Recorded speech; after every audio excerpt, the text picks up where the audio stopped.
문경지치, 출전, 사기, 한자풀이, 문, 글월문, 경, 볕경, 지, 어조사지, 지, 다스릴지, 해석, 중국 한나라 문제와 경제 시절의 정치, 의미, 선정을 베풀어 백성의 민심을 크게 안정시킨 치세, 고사, 문제는 농지세와 인두세를 과감히 삭감하고 요역의 부담도 대폭적으로 줄여서 농민이 고통에서 벗어나게 했다. 또한 원래 국가의 소유였던 산림과 하천을 개방하여 농민의 부업을 활성화하여 소금과 철의 생산이 크게 늘었으며 상품의 유통도 촉진하여 상업이 발전했다. 그러자 공상잡세가 토지세보다 많아져 토지세도 더욱 내릴 수 있게 됐다. 특히 자신의 생활의 근검절약으로 모범을 보였다.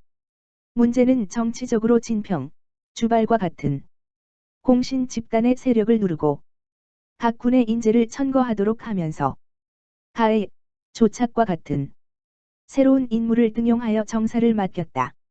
그러나 사회가 오랫동안 안정되고 경제가 회복되면서 비대해진 제후의 세력과 북쪽의 흉노 세력이 큰 위협으로 나타났다.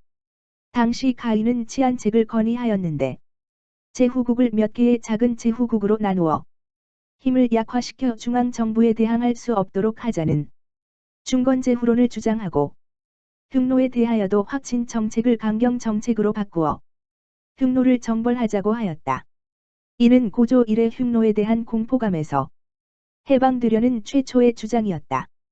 이 밖에도 도덕과 예의를 중시해야 한다고 주장하였다. 그의 주장은 문제에게 일부 받아들여져 실행에 옮겼기 때문에 나라의 기반을 확대하는 데 중요한 역할을 하였다. 경제 때도 문제 때도 사회 경제가 안정되고 풍요로웠는데 이 시기를 문경지치라고 부른다. 경제 때에도 당면 문제는 제후 세력이었다. 조착은 그 세력을 약화시키지 않으면 반드시 반란을 일으킬 것이라 판단하고 제후국에 대한 삭지정을 표방하였다. 당시 제후 세력으로는 오왕비, 초왕무 조왕수 등 7국이 있었다. 특히 비는 동과 소금을 생산하고 화폐도 주조하였기 때문에 경제적으로 좋은 조건을 가지고 있었다.